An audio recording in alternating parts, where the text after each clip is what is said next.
साथियों साथियों इंसान ने जो पाया है वो अपनी मेहनत से पाया है, अपने परिश्रम से पाया है। मैं इसके लिए आपको उदाहरण देना चाहता हूँ छप्पनिया अकाल की, जो 1899 से 1900 ईस्वी में पड़ा और यह विक्रम संवत 1956 था। इसीलिए इसे छप्पनिया अकाल भी कहा गया, क्योंकि ये विक्रम संवत 1956 में पड़ा था, इसीलिए ये छप्पनिया अकाल कहलाया। साथियों, इस अकाल में 10 लाख से ज़्यादा लोग मारे गए और 1 लाख से ज़्यादा लोग तो केवल इसलिए मारे गए क्योंकि वो पेड़ों के ऊपर उनकी छाल खाने के लिए चढ़े थे। और ये रिकॉर्ड भी पूरा नहीं है, क्योंकि अंग्रेज़ों ने इसको भी अनमने ढंग से लिखा है। मृत्यु की दर ज़्यादा थी, मृत्यु की दर इससे कहीं ज़्यादा थी।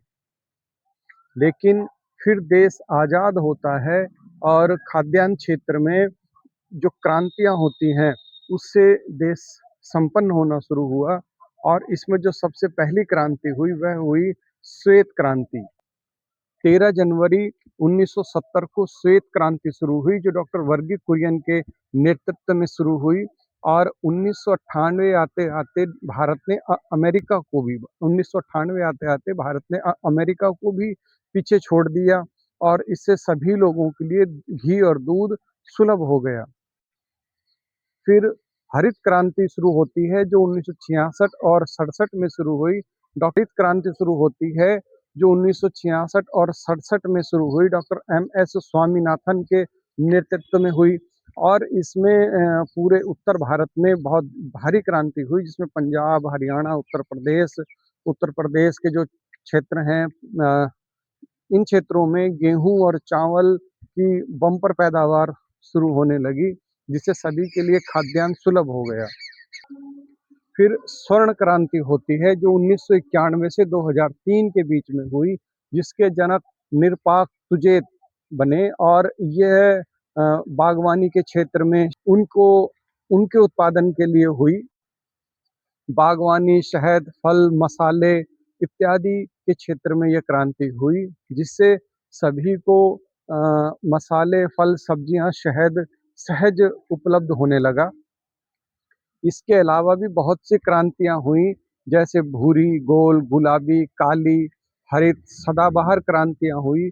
और भी बहुत से खाद्यान्न क्षेत्रों में क्रांतियां हुई, जिससे लोगों को खाद्यान्न सहज उपलब्ध होने लगा और उनकी जो अब स्थिति थी वो सुधरने लगी। और आज़ादी के बाद देश में कभी भी अकाल नहीं पड़ा।